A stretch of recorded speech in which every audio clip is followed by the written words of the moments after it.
Bismillahirrahmanirrahim. Alhamdulillahi rabbil alamin. Wa salatu wa salam ala sayyidil mursalin. Wa ala alihi wa ashabihi ajma'in. Жаратқан Аллах субханала ва таалаға шексіз мақтаулар болсын. Сүйікті пайғамбарымыз саллаллаху алейхи ва салламға Алла тааланың үзгілтіксіз салават саламдары болсын.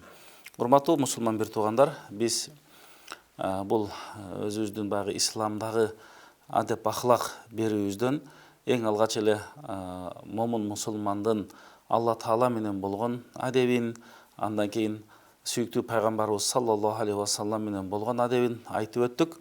Құдай бұйырса бүгін сіздер менен біз мына ошол пайгамбарыбыз саллаллаху алейхи ва салламдын сахабалары менен болгон адеп жөнүндө сөз кылмакчыбыз.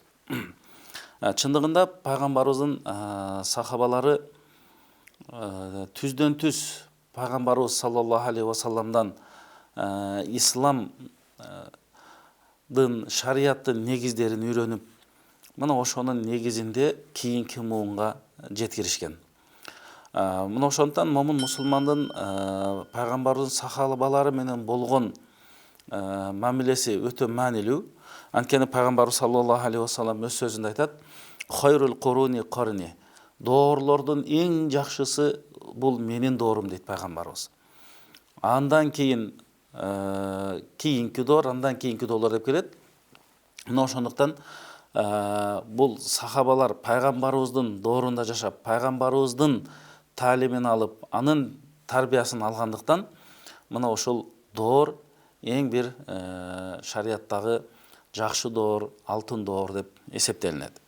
Пайгамбарыбыз саллаллаху алейхи ва саллам өз сөзүндө айтат: "Ан-нужуму аманатун лис-сама" дейт. Мындайча айтканда, биз дайыма асмандагы жылдыздарды көрүп туруубуз бул чындыгында биз үчүн аманчылык экен. А бул жерде пайгамбар айтат: "Лис-сама", асман үчүн аманчылык дейт. Мындайча айтканда, качан ошол асмандагы жылдыздар жок болуп кеткенде, мына ошондо кыямат кайым болот экен. Мына ошондон жылдыздарды көрүп туруу бул өзү эле аманчылык деди пайгамбарыбыз. Асманга да аманчылык деп.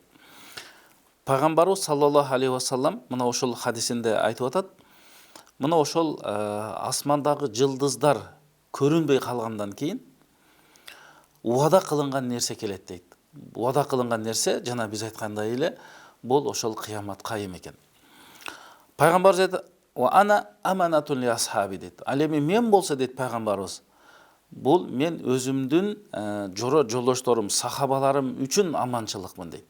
Мындайча айтканда, мен пайгамбар болуп туруп сахабаларым менен чогуу жүргөн учурда сахабалар эч качан адашпайт. Алар дайыма туура жолдо болот. Шарияттын буйруктарын так аткарат, элге туура пайгамбар айткандай жеткирет дейт. Кандай бир маселелер болсалар дароо эле пайгамбарыбызга кайрылып, мына ошол пайгамбардан сурап, андан кийин иштерин аткарышат дейт. Эми пайгамбарыбыз айтат: "Файза захабат ата асхаби ма юадун" дейт. Демек, мен бул дүйнөдөн өткөндөн кийин мына ошол уада кылынган нерселер менин сахабаларымдын дагы башына келет дейт. Себеби ар кандай фитналар болду, мына ошолордо багы сахабалар өзү пайгамбардан алган тарбиянын негизинде бекем турушат экен. Пайгамбар сөзүндө айтат: "Ва асхаби аманатул ли уммати", ал эми менин сахабаларым дейт, менин үммөтүмдүн амандыгы дейт да. Мындайча айтканда, үммөткө пайгамбарыбыздан сахабалар алды да, сахабалар кийинки буунга ошол пайгамбарыбыздан үйрөткөн нерсени жеткирди. Ошол үммөт ошолор жеткиргендей амал кылып алган болсо, жашаган болсо, алар дагы аманчылыкта деди. Ал эми менин сахабаларым өтүп кеткенден кийин ата уммати ма юадун, үммөткө уада кылынган нерселер келет дейт да. Чындыгында уада кылынган нерсенин бул акыркы чеги бул кыямат кайым болот, акырет болот. Мына бирок ошого чейин эмне деген фитналар, бузуку иштер, жаман жосундар, ар кандай жалалар боло берет экен. Жашоодо мына ошондой тирешүү жүрө берет экен. Мына ошондон ошол жашоодогу ар кандай сыноолорго бекем чыдаш үчүн биз мына ошол пайгамбарыбыздын жана пайгамбардын сахабаларынын жолун бекем эле карманган болсок, мына ошондо биз эч качан адашпайт экенбиз. Дайыма ошо пайгамбарыбыздын сүннөтүнө эле бекем болгон болсок, ошол биз дайыма өзүбүздүн бул дүйнөбүздө дагы кыяматыбызда дагы аманчылык болот экен. Кыяматтагы аманчылык деген көптөгөн соопторго ээ болуп, Алла Тааланын түбөлүктүү бейишине кирүүгө дагы бизге эң бир жакшы өбөлгө шартты түз берет. Мына ошондон урматтуу мусулман бир туугандар, биз дайыма мына ушул пайгамбарыбыз саллаллаху алейхи вассаламдын сүннөтүнө бекем болуп, пайгамбарыбыздын сахабаларынын дагы жакшы калтырып кеткен пайгамбардан үйрөткөн нерселерин да бекем кармап, алардын дайыма жолунда жүрүшүбүз керек экен. Бул жерде алымдарыбыз айтат: "Манкана мустаннан фалиястанни биман контмат" дейт. Караңыз. Эгер силер бир жакшы үлгү ала турган болсоңор, өткөн муундан үлгү алгыла дейт. Ал эми тирүүлөрдөн бул фитнага душар болгон адам дейт. Жашоодо ар кандай нерсе боло берет. Ал эми өткөн адамдардыкы алар болду өзгөрүү жок. Алардын жашоосу жазылып, бизге белгилүү болуп калып кеткендиктен мына ошолордон жакшы үлгү алгыла дейт. Мына ушу үлгү алуунун эң бир жакшы бизге жолу бул пайгамбарыбыз саллаллаху алейхи вассаламдын сахабалары дейт. Ошолор аябай жакшы жашап өтүштү, пайгамбарыбыздан талим тарбия алышты. Үммөткө эң бир жүрөгү жумшак мына ошол сахабалар болот. Алардын илимдери да терең.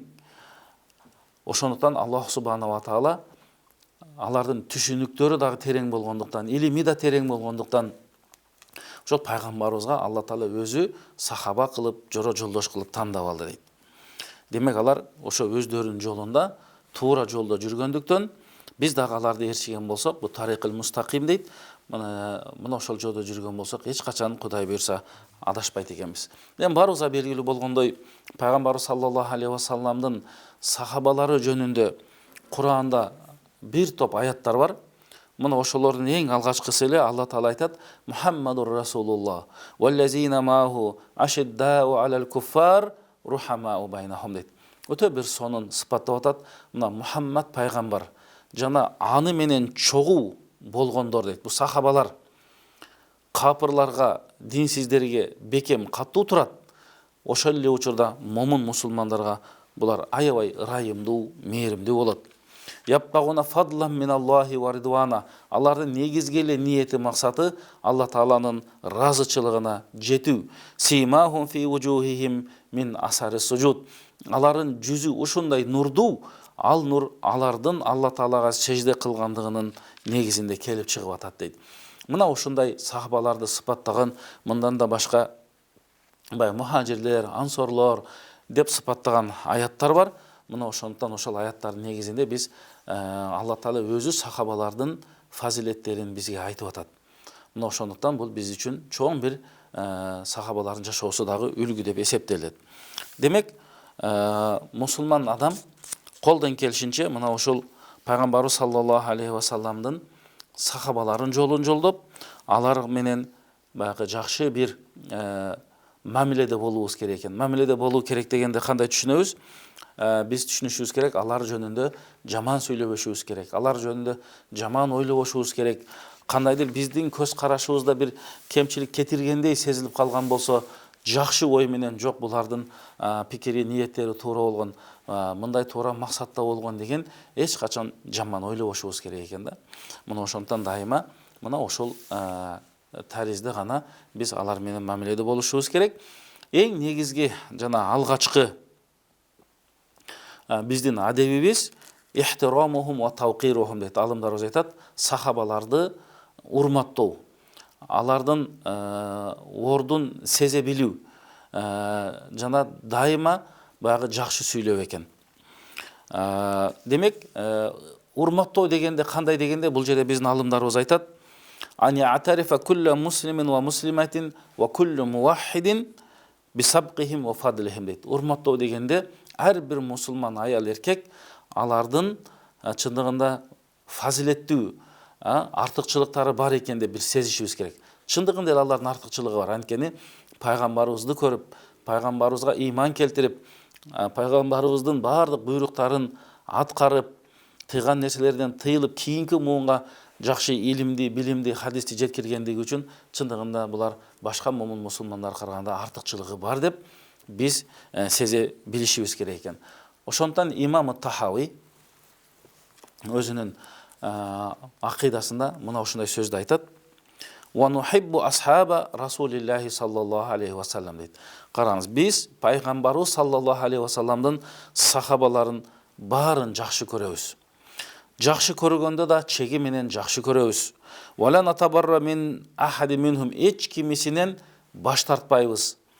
Ва нубгиду ман юбгидухум, сахабаларды жаман көргөндөрдү біз жақсы көреміз. Ва бигайрил хайр язкурухум вала назкурухум илля бихайр. Біз мына ошол сахабаларды жалаң гана жакшы нерселер менен эстейбиз, эскеребиз. Ва хуббухум динун ва иманун ва ихсан дейт. Сахабаларды жакшы көрүү бул дин, бул иман, бул ихсан дейт. Ва бугдухум куфрун ва нифакун ва тугян дейт. Ал эми сахабаларды жаман көрүү бул капырлыкка да алып барат, ал имандан да чыгарат, ал адамды чектен да чыгарып эки жүздүү кылат дейт. Мындайча айтканда шариаттын чегинен чыгарып салат дейт. Мына ошондон мына ушул жерде имам Тахави өтө сонун сөздөрдү айтып кетти. Биз дагы мына ушундай таризде сахабаларга болгон адебибиз, мамилебиз мына ушундай таризде болуш керек. Имам Аль-Хафиз Аль-Кабир Абу Зар'a өзүнүн сөзүндө мындай деп айткан экен: Иза руайта ражула янтакису ахадан мин асхаби наби саллаллаху алейхи вассалам фа'лам аннаху зиндиқ дейт. Егер бир адам пайгамбарыбыздын сахабаларына сөз тийгизип атса, кемчиликтерин айтып сүйлөп аткан болсо, билгин, ал адам бузук адам деди. Алдын сөзүн укпаш керек. Анткени дейт, пайгамбарыбыздын пайгамбардыгы анык, Курандын чын экендиги анык. Пайгамбар саллаллаху алейхи вассалам элге жеткирген ислам дини бул анык дин. Бул белгилүү. Жана ошол динди, Куранды, пайгамбардын сүннөтүнү, пайгамбарыбыздын жашоосун бизге жеткирген пайгамбарыбыздын ошол сахабалары, Алла Таалалардан разы болсун, ошолордун жаман сүйлөө дейт. Демек бул динди бузган менен барабар дейт.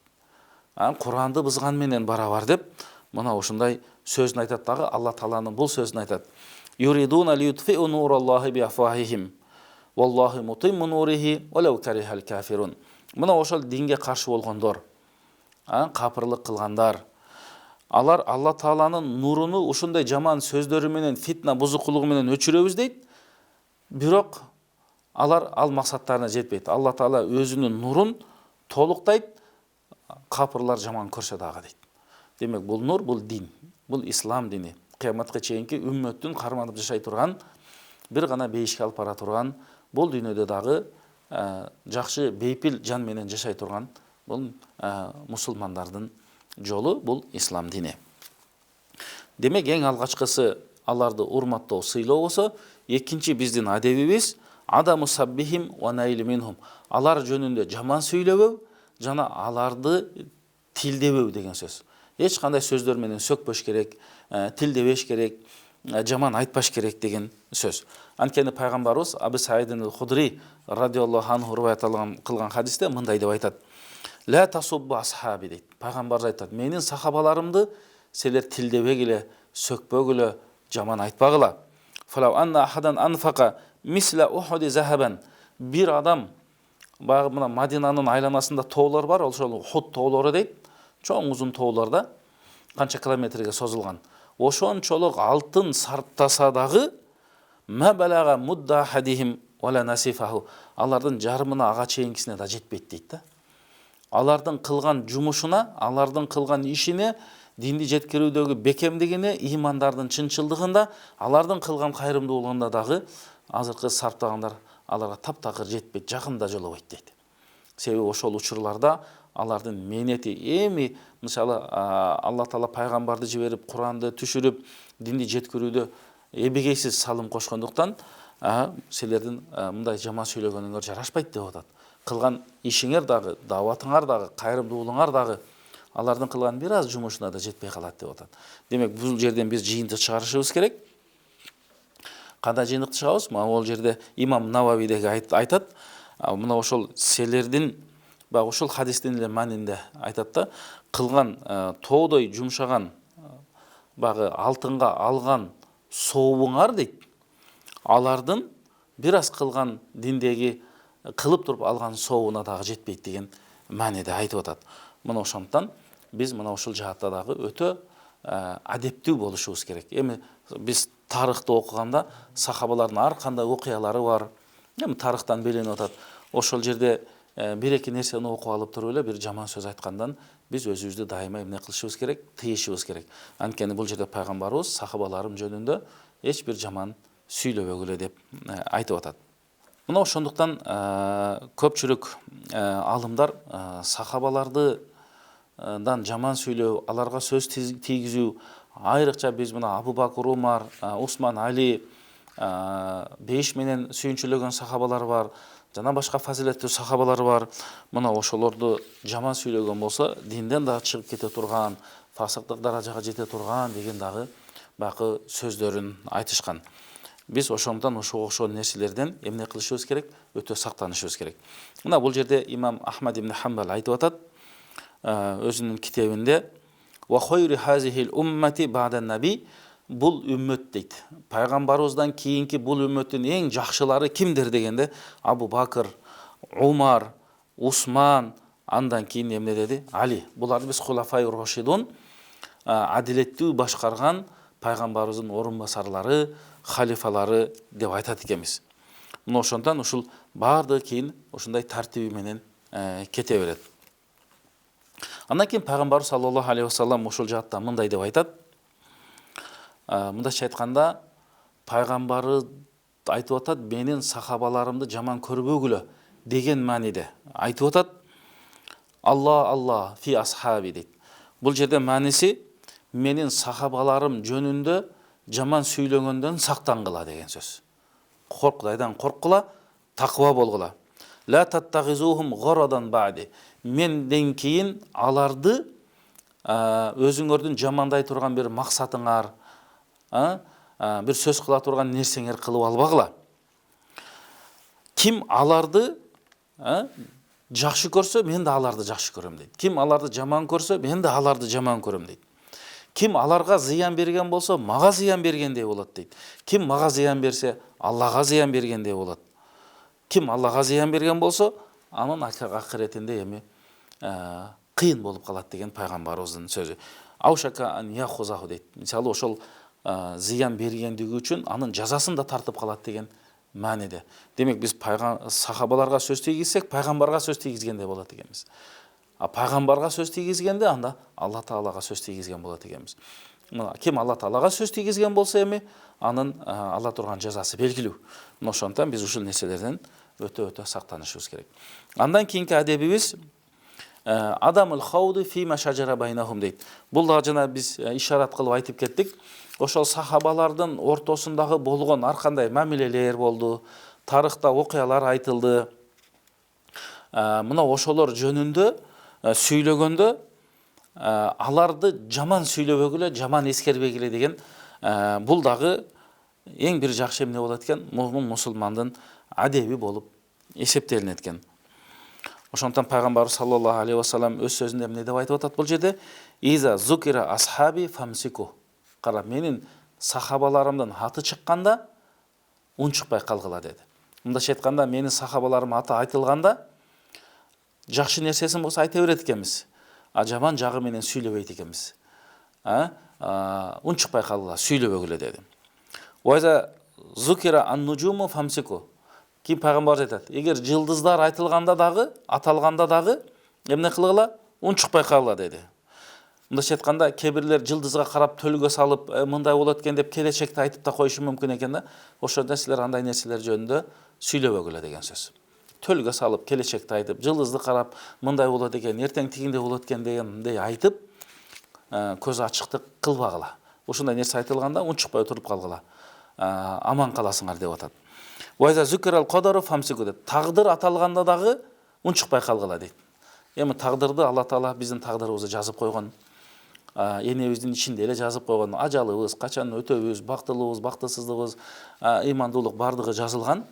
Мына ошондон бул чекебизге жазылган нерсе боло берет. Ал маселе айтылганда дагы силер унчукпай калгыла дейт. Себеби бул нерсе дагы туура эмес. Сүйлөп кеткен болсок, адашып калуыбыз мүмкүн деп эсептелинет экен. Мына ошондуктан биз дайыма мына ушул пайгамбар саллаллаху алейхи вассаламдын айткан сөздөрүнө эмне кылышыбыз керек? Дайыма маани берип туруп, чындыгында биз айтабыз, бактылуулук кайда деп сураганда, пайгамбарыбыздын сүннөтүндө экен да. Пайгамбарыбыздын сүннөтүн эле бекем кармасак, бактылуулук мына ошол жол экен. Себеби пайгамбарыбыздын сүннөтү Алла Тааланын китебин, Куранды чечмелөөчү. Аны өтө сонун чечмелеп берип аткандыктан, биз пайгамбарыбыздын сөзүнө амал кылганда Куранга да амал кылган болуп эсептелинет экен. Мына ошондуктан биздиге эң жакшы үлгү Алла Таала Куранда айтат: "Валакум фи расулиллахи усватун хасана лиман кана яржуллаха вал ямал ахир." Эгер кыяматты үмүт кылган, жашоом жакшы болсун деп, ошол адам, чында кыяматка ишенген, Аллага ишенген адам эмне кылсын дейт? Мына ошол пайгамбарда жакшы бир үлгү бар, мына ошол үлгүлөрдү алып жашасын дейт. Жашасын дейт. Андан кийинки биздин адептерибиз ат-тарадди анхум ва дифау ан а'радихим. Дагы мусулмандын эң бир жакшы адептеринен сахабалар менен болгон мамилесинде аларга ыраазы болуу жана аларды коргоо экен. Биз дайыма не кылышыбыз керек экен? Коргошубуз керек экен. Мына ошол эң алгач ошол мисалы Абу Бакырдан баштап бардык сахабаларды жаман сүйлөбөйбүз, жаман атпайбыз, алардын кылган кызматына ыраазы болобуз, алардын хакына, акысына дуа кылабыз, бата кылабыз. Мына ошол жерде Асма бинти Язид радиаллаху риваят кылыптыр. Асма бинти Язид деген пайгамбар саллаллаху алейхи вассаламдан пайгамбар айттыр: "Ман забба ан лахми ахихи бил гибати кана хаккан алаллаху ан ю'тиқаху минан нар" дейт. Караңыздар, кайсы бир момун мусулман адам башка бир момун мусулманды гыйбат кылбаса деген сөз да. Гыйбат кылбаса, аны ушактабаса, жамандабаса, Аллаху субханаху ва таала ал адамды тозоктон кутултат дейт. Тозоктон кутултат дейт. Демек, биз жөнөкөй бир мусулман адамды сүйлөбөгөнгө, ушактабаганга, гыйбат кылбаганга ушундай соо берилип аткан болсо, анда сахабалары жөнүндө сүйлөнгөндө унчукпай калып, аларды коргоп, аларды урматтаган болсок, Аллах субханаху ва таала андан да бизге көбүрөөк соопторду берет экен. Бул жерде пайгамбар саллаллаху алейхи вассаламдын хадиси бар экен. Муну Жабир жана Абу Талха радиаллаху анху риваят кылат. Пайгамбар айтты дейт: "Ма мин муслимин яхзулу муслиман фи мавди'ин тантахику фихи хурматуху ва янтақису фихи мин ирдихи илля хазалаху фи маутинин юхиббу фихи нусратаху" дейт. Караңыздар, өтө сонун пайгамбарыбыздын үлгүлүү сөздөрү. Кайсы бир мусулман экинчи бир мусулманды уят кылса дейт, анын намысына тийсе дейт. Карасаңыз, ошол адамды дагы Алла Таала ошо өзүндөй кылып коет дейт. Ошол адам бир жерде жардам керек боло турган учурда ушундай жардамды үмүт кылып аткандыктан башка бирөөгү уят кылгандыгы үчүн, кыянаттык кылгандыгы үчүн ошол дагы өзүнүн башына жетет дейт. Ал эми вама мин имрин янсуру муслиман.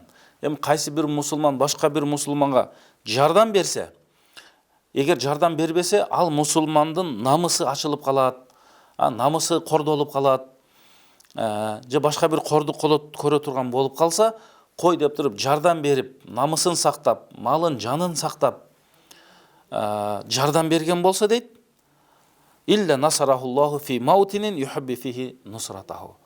Кийин бизге деле жардам керек болуп калат экен дейт да. Ошол адамга ошончолук бир соопко муктаж болуп, бир жардамга муктаж болуп отурганда Алла Таала өзү жардам берет дейт. Анткени ал башка бир мусулмандын уяты ачылбасын, жаманы жашырылсын, уят болбосун деп жардам бергендиги үчүн дейт. Мына ошондуктан мусулмандарга зыян берүүдөн өтө сактаныш керек. Ошо мусулмандардын ичинден алымдарга зыян берүүдөн дагы өтө сактаныш керек. Карагыла, бул жерде Аллах субханаху ва таала айтат: "Валлазина юзунал муъминина вал муъминат." Кайсы бир адамдар мусулман аялдарга, эркектерге зыян берсе, акыйкатсыздыктан эле бигойри мактасабы зыян берсе, фақад ухтималу бухтанан ва исман мубина, алар жала жапкандар болот жана чоң күнөө кылгандар болуп эсептелинет дейт. Аллах субхана ва таала мына ошондой бизне чоң күнөө кылгандан баарыбызды сактаган болсун. Бул жерде Абу Хурайра радиаллаху анху риваят кылган хадисте дагы келет. Пайгамбар саллаллаху алейхи ва саллям айтат: "Мен адали валиян фақат азантуху бил харб." Мындайча айтканда пайгамбарыбыз Алла Тааланын сөзүн айтып атат. Хадиси кудусийде Алла Таала айтат экен: "Ким менин валийиме душмандык кылса, ким момундарга, мусулмандарга душмандык кылса, алардын ичиндеги алымдарга душмандык кылган болсо, алардын ичиндеги эң бир таква ибадат кылган адамдарга душмандык кылган болсо, анда мен аларга согуш жарыялаймын" дейт экен Алла Таала. Эми баарыбызга белгилүү, Алла Таала согуш жарыяласа, ким утаары белгилүү. Мына ошондон биз ошол нерсенен өтө сактанышыбыз керек. Урматтуу мусулман бир туугандар, мына биз чындыгында сахабалар жөнүндө сөз кыла берген болсок өтө көп. Биз колдон келишинче азыр ошол сахабалар менен болгон адеп мамиле жөнүндө сөз кылдык. Жараткан Аллах субхана ва таала баарыбызга мына ошол пайгамбарыбыздын тарбиясын көргөн сахабаларыбыздын таквалыгын баарыбызга насип кылган болсун. Алла Таала эч качан туура жолдон адаштырбасын. Ассаламу алейкум ва рахматуллахи ва баракатух.